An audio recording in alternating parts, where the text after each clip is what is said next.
The next topic we're going to discuss on Boxing Bros is our reaction to Danny Garcia's unanimous decision victory over Ivan Redkach. But first, I would just like to say we have our podcast, the Boxing Bros Podcast, on all major streaming services. Please check us out, whether that's Spotify, Stitcher, Apple, whatever. Check us out. Trill, what was your reaction to Danny Garcia's victory over Ivan Redkach? That fight right there proved my point that Rihanna was beating Chris Brown up in that car. What? Exactly. That proves my point. Because Danny was beating this guy so bad that he bit him. You know what I'm saying?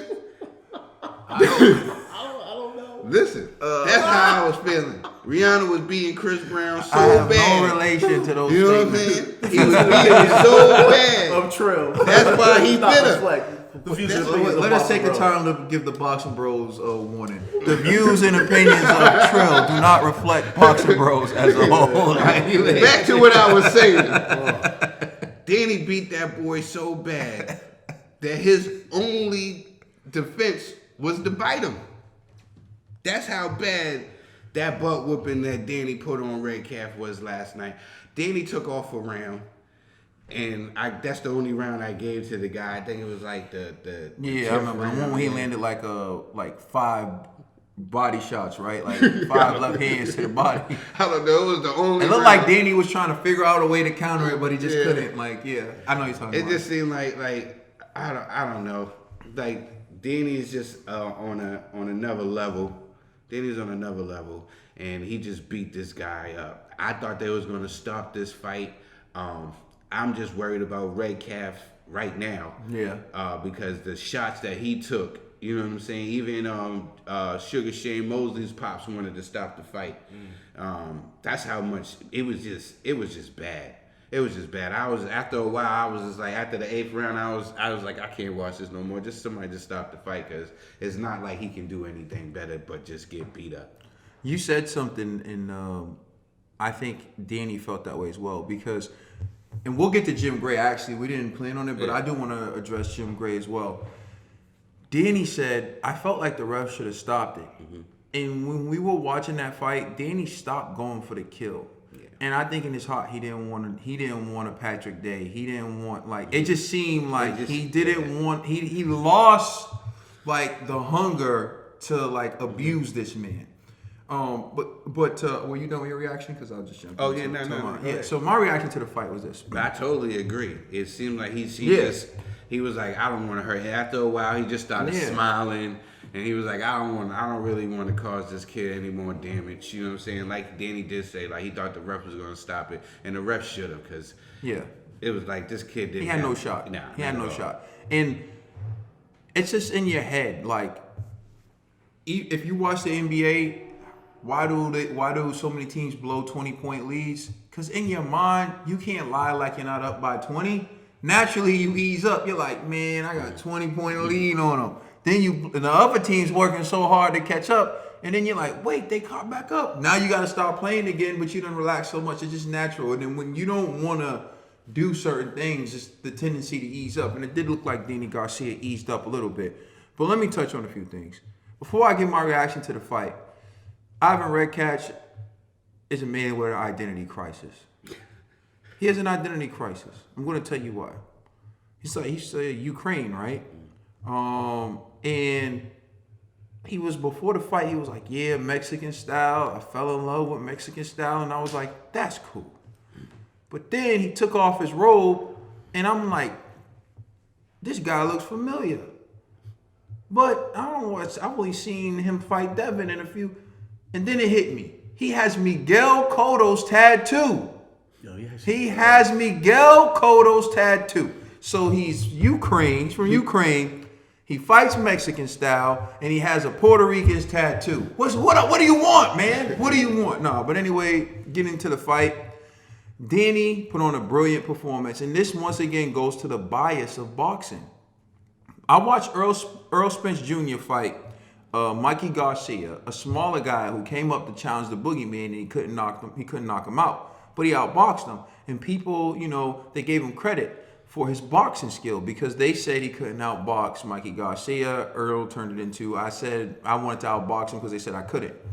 Well, Danny Garcia is a guy people say throws the no-look hook. They're a guy who says he doesn't have good boxing technique. And all I watched Danny do was dominate a guy, not take punishment, and throw his right hand accurately. And he's known for being a left-handed guy, a guy who knocks people out with the left hand. He abused this person with the right hand. He abused them with the right hand all night. Switched angles up, showed great defense, showed great counterpunching ability, controlled distance, did everything in this fight. And at the end of the fight, it's about, well, you couldn't knock him out. You didn't knock him out. Well, what do you want someone to do? Like, how can someone win? When winning the fight by scores of 118 to 110 and 117 to 111 is not enough? When that's not enough? You telling me that's not enough? Jim dropped the ball last night. Yeah. So Terence Crawford, the #1 pound for pound guy, can get dropped by a man moving up in weight who has no notable wins on his resume, right? But Danny outclasses a guy, and it's a disappointment because he didn't knock him out. Yo, the standards of boxing are so messed up. They're so biased to certain people. It's unbelievable. Some people get all the hype. Some people, it doesn't matter what they do. You're still gonna find a way to hate. Can I play devil's advocate on this one? All right, go ahead. All right. With Danny, he's known for knocking guys out, right? And on top of that, the inactivity, I think that kind of warrants the criticism of like, how can you knock this guy out? Not saying it's right, but I think it kind of makes sense. And it's kind of like if Wilder's fighting somebody. Wilder's known for knocking people out. And if Wilder just like wins, we go, well, why didn't you knock him out? And honestly, they did the same thing to Spence against Mikey. People were like, you were supposed to knock him out. How come you didn't knock him out? And so I think it happens when you're a known guy that's in there to take people out, because I feel like if you're in there and you win by decision all the time, they're not going to ask you those questions. But if you go in there and you're known as like a bully or a knockout artist and you don't knock the person out, especially a person that's like, they came in there to be food, then I think the questions are justified. I don't think it's like biased. I think it's just like a sincere question. Like, yo, fam, like, why didn't you knock the homeboy out? I wouldn't call Danny one of these knockout guys. Like, I wouldn't call him like, this is a guy. I think Danny does everything right. And when you do everything right, you end up catching guys. Okay, we just seen him that he went in there with a game. Granados, the first guy to ever stop at Adrian Granados, and he stopped him. Every time you come out, like I can't name a fighter that knocked out Redkach before. You know what I'm saying? So, like, Ivan Redkach is coming off of being rejuvenated, especially after the fight after Devin. You know what I'm saying? He feeling like he's a whole new fighter now, especially he's trained with all the top guys. You know what I'm saying? From Leo Santa Cruz's dad to the Garcias. He's been in camp with them he's been Shane Mosley, Jack Mosley. Yeah, you know what I'm saying? So he was the criticism. I think Jim Gray. I'm gonna just target Jim. I've never had a problem with Jim Gray. I think just last night Jim Gray was off. I think he probably had an argument with somebody off camera because this doesn't even seem like him. And the things that he was saying was ridiculous. It seemed like Danny can't do nothing wrong. You know what I'm saying? He can't do nothing wrong. He has to be, and he actually didn't do nothing wrong. He gave a way around, you know what I'm saying? And I felt that was from the part where, because he was hitting Redkach with like little shots, and the way Redkach was reacting to these shots, I really thought the ref was going to stop the fight because you could tell that this guy suffered some type of brain trauma during this fight. You know what I'm saying? And that's why he interrupted Danny Garcia's interview and said, thank you for the opportunity, thank you for the fight, and left, and they rushed him immediately to the hospital. Because he took some shots, and if anything, he did more damage to himself not falling. In the ring, with Danny, he's damn if he do, he damn if he don't. For real. You know what I'm saying? For real. Like, he's one of those fighters, damn if he do, damn if he don't. You ain't seen nobody that ever beat up Danny Garcia. Never. And I don't see nobody that's gonna go in there and beat up that. I don't see anyone who could dominate him. You know what I'm saying? And do it. If it's so easy, do it. If it's so easy to beat him, do it. And just to elaborate, Danny Garcia fought Terence Crawford in the amateurs twice. Won one and lost one. The amateurs strictly about boxing skills. Because they wear, at the time they had this fight, they wear the helmet, they wear the bigger gloves, and it's all about boxing. So if he can't box, why did he beat Terence Crawford in the amateurs? He fought Mikey Garcia in the amateurs and lost a split decision to Mikey Garcia. I had a bet with this man at an amateur fight one time on who was going to win. And it was so obvious the guy who I picked won the fight. I literally He pulled pulled out the money, handed handed me the money, and then the decision came in and they gave it to the other guy. Crazy. And then I ended up having to give him his money back and my money. And I was pissed off. No, I wasn't really that pissed. It wasn't that big of a bet. But the point is, that's how bad amateur decisions can be. And Danny said it was a bad decision. He said that he won. Of course, Mikey says he won. My point is, if he's that bad of a boxer, why is he in the amateur level winning? So, like Trill said, I don't consider him to be a knockout artist. When you got boxing skills, knockout will come. That's why I say about Anthony Joshua, everybody's talking about him. Like, I don't consider Anthony Joshua to be this, one-punch knockout artist. No, he just has so much boxing skill that sometimes he's going to get guys out of there, and sometimes he's not. But, I'm sorry, Trey, I just wanted to elaborate on what you said. I totally agree. Listen, any given Saturday, Danny, that's why you don't hear Sean Porter, Keith Thurman, all these guys he's been in the ring with already. They avoid him like the plague. They don't want no problems. Danny made these guys look different. Go see their fights after they fought Danny. Danny made these guys really different. You know what I'm saying? Like, these guys fight different now. They don't got the same... If they fight Danny again, these guys are going to lose, and they're going to lose bad. And Danny, ever since these losses, Danny has been going in there with a different type of fire, and he's punching with a different type of fire. And like I said, Danny doesn't do nothing wrong.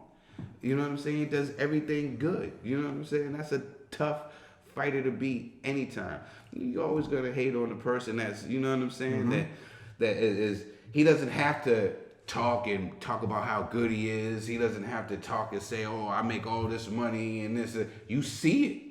You just see it. You know what I'm saying? Yeah, but it is 2020, fellas. And if you don't have belts, then you need some type of antic. Why do you need belts?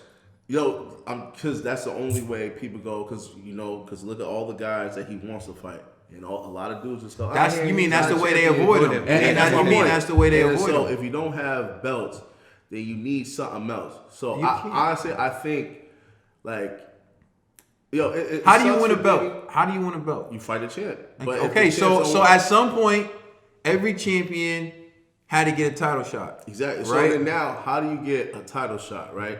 And in this day and age, sometimes you either need to be good at talking trash, or you need a highlight. You don't need that people could be like, yo, you seen that fight? You seen that knockout? Danny's at that point now where I don't really think a belt defines Danny. No, I'm not. That's not what I'm saying. His price, I actually agree with y'all 100%. What I'm saying is, though, it's easy for champions to avoid him because they could be like, oh, he doesn't have a belt. You know what? No, it's easy.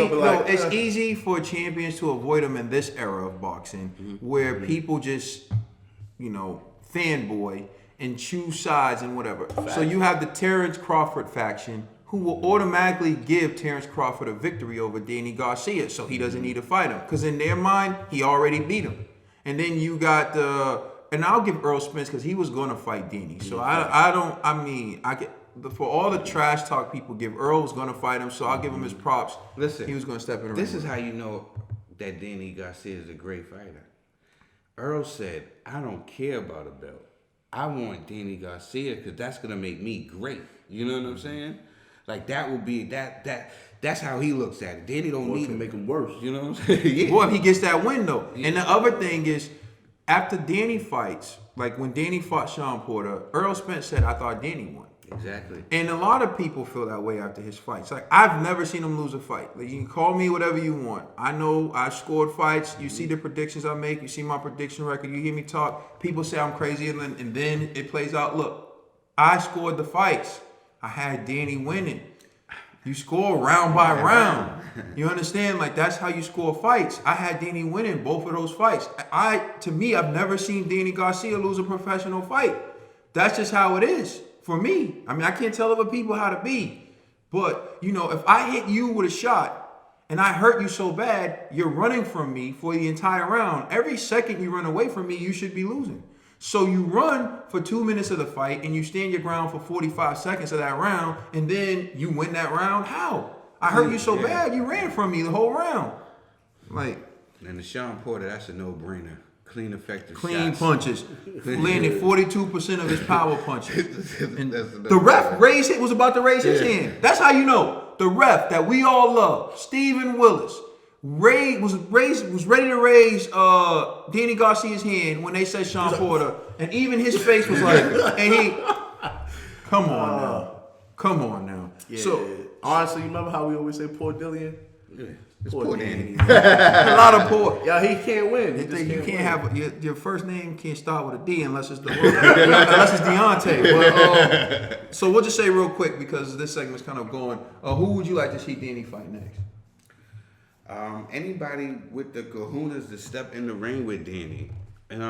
Listen, these guys are gonna avoid him for as long as they can, and honestly, like, I can't blame him because Danny's gonna make these guys look different. Danny's not coming in; he's coming in there to beat guys up, yo, and he really is beating guys up. Say you want to say he's flat-footed, that 6-toe he got.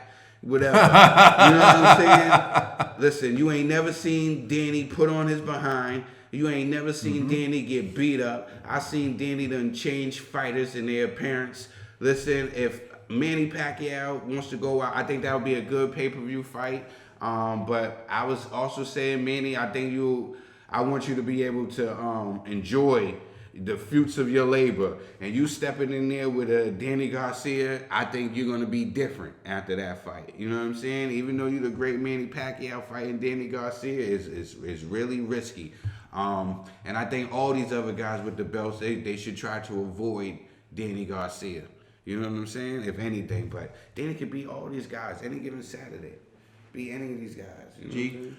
Well, I want him to fight TC, but if that doesn't happen, I honestly believe he should try to secure the fight with Mikey Garcia. Reason why Mikey doesn't have a belt, so Mikey can't really say, "Oh, you're not a champion," this and third. It's like, yo, stop it. Y'all two set up the fight, you know, and then the winner of that fight gets to fight like the big boys, like a Pacquiao, you know, and stuff like that. So real quick, G, you just put something in my mind. Like, TC is bugging out, yo. Like, and he was talking about, oh, and Danny don't got a belt, and Sean don't got a belt, and the Mean Machine didn't have a belt. Benavidez didn't have a belt. You know what I'm saying? Gamboa didn't. Did he have a belt? I don't think he had a belt. He ain't never had Gamboa. Yo, that's the excuse. Barely had a passport. That's the excuse to avoid the fight. Facts. I'm gonna put it to you like this and close real quick. TC, I want him to fight TC. After the fight, TC posted the emoji with the Z's on it. Put him to sleep then. Put him to sleep. Impress me, TC. Fight a fighter with a pulse who's coming to win, who's your size or bigger, and put him to sleep. And then I can respect you, TC. You got all these fanboys online dubbing you something you're not. I know you're not. I can't wait because I want to see, because I noticed these fanboys, because some of these fanboys, they fanboyed for other fighters. And then when that fighter they fanboy lost, they disappeared for weeks on end and didn't post none, right? And then they come back later. So when you get beat, I want all the TC fanboys to just go online and be like, yo, all the hate that I spewed, I was wrong. I should just consider myself a casual. That's what I want to hear y'all say. Because TC is not it. All y'all, I've seen this movie before, and I can't wait. That's all. TC, fight Danny Garcia. Put him to sleep, and then put the Z's up. Go ahead. You still fighting you on Kavalauskas level. Come on, man. Yeah, and we know for a fact that Danny will go to ESPN. Al Heyman will be like, blessings, go get that belt and bring it back home. You know what I'm saying? So exactly. That fight could Al Heyman has shown he will definitely send his fighters to go collect the belt. Exactly. But Bob Arum knows the real. That's why he spread that lie. Oh, it'll be 10-1. I guarantee you it won't be 10-1. And if those odds are 10-1, I'm gonna put a stack on it.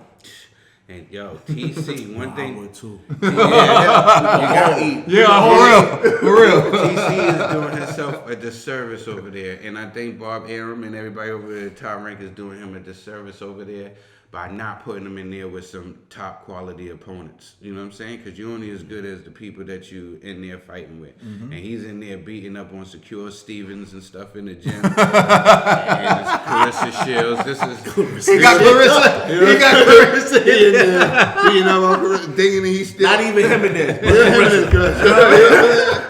So listen. He gotta go. He gotta fight somebody. He the baddest man on ESPN. For real. Please like and subscribe and check us out on Twitter, Instagram, and Facebook. And also check out our podcast on all major streaming services. It's the Boxing Bros.